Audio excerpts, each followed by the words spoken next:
Hey guys, I want to show you a couple of quick tricks to help you memorize these trig derivatives and ratios.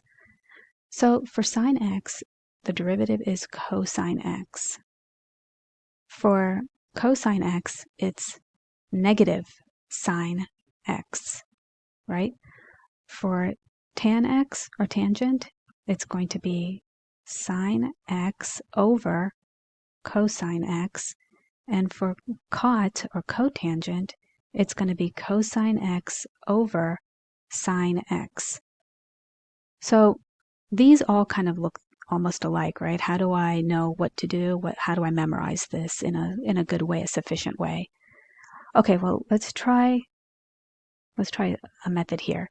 So for these two right here, they're basically the opposite of each other, right? Sine is cosine, cosine is sine, but there's a negative. How do I know when to apply the negative? Like if I'm taking like a quiz or a test, how would I know? Well, a really good way to remember this is that this second line is alphabetical. We have C for cosine. Let's do a letter N for negative, and then a letter S for sine. This is alphabetical. Let's try the same method here. Let's say you wrote these out and you're not sure where the negative goes. We have sine for S, then we got C for cosine, and then let's put that N there because we're trying to figure out where the negative goes. If you look right here, this is not alphabetical. This is not correct. So now we know that the negative sign goes right here. So it can be ABC order. Okay, so what about this right here? We have tan and we have cot or cotan, right, is what it's called, cotangent. How do I know which term goes on the top, the numerator? How do I know if sine goes on the top or if cosine goes on the top? How do I know what goes on the bottom, the denominator?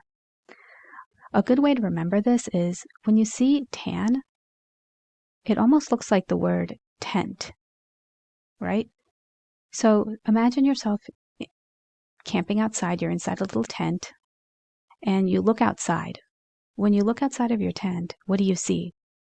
Well, you see stars. You see stars outside. And what do you see on the ground? Well, you might see little critters. You know, little cats and little squirrels, little guys like that, just critters. So this is a really good way of thinking about the method of how to memorize this. So we have tan, and we have stars on the top when you look outside of your tent, and we have critters in the bottom. So we know that stars start with the letter S, and we know that critters start with the letter C. Sine, cosine. Tent is tan, so here we go. Tan equals sine over cosine. And if you look, there we go. It's exactly as we wrote out. So these are really quick ways of memorizing some of these identities to help you on exams, tests, homework, things like that. Okay, I hope this helped. Thanks, guys.